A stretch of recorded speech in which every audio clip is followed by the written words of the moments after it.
So we're looking outside at generally some rainfall that's coming our way. It's not here yet. We did have some heavy downpours that blew in earlier, and we have some there just off the Treasure Coast. Boy, I'm butterhands today, butterfingers. All right, so we're looking at that right there. This will come in. It still may take a couple hours to push on in, but in the overnights, you're going to hear some rain move in. We have this tropical wave, an upper low moving from the south. This wave's moving in from the east, so pretty much everything here resulting in a lot of tropical moisture over top of us for the next 24 to 48 hours, and that's bringing hefty amounts of rainfall with it, which could lead to some flooding. So there is a flooded watch in effect through 8 o'clock tomorrow for coastal Palm Beach County southward. Still may see some heavy rainfall on the Treasure Coast too, and that could lead to some flooding. Remember, don't drive through flooded waters.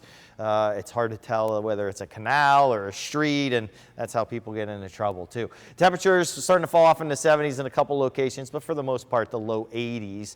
Off and on rainfall for tonight with low temperatures down mid to upper 70s. Highs tomorrow. Hey, we're not punching into the 90s. We're in the mid to upper 80s. That's because of the rain and the clouds around that we'll see those temperatures not be quite as hot. Here's all that tropical moisture that moves in here for a couple of days. It'll move in, maybe a little bit less over the weekend, but still some rain chances. And here's Vipercast just showing, this is the morning commute, just a wet morning commute for us here. Even going into the dinner time hours, some heavy rain moves in some areas too. And again, it will be over already saturated ground from the earlier batch.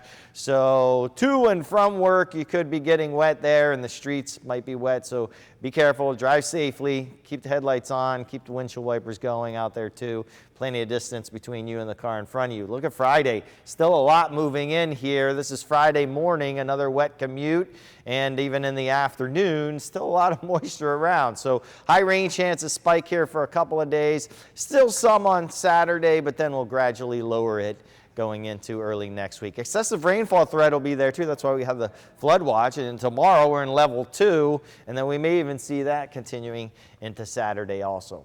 Let's look at the tropics elsewhere. Remember, we had 3 areas yesterday. We're down to 1, but this one now bumped up to a medium chance once it gets all the way over here, and that's going to be in the Sunday, Monday time period that we could see something to develop here. After that, it's still too early to tell. A lot of the models, there'll be a weakness right here to pull it up to the north, but still something to watch, especially in this area this time of year.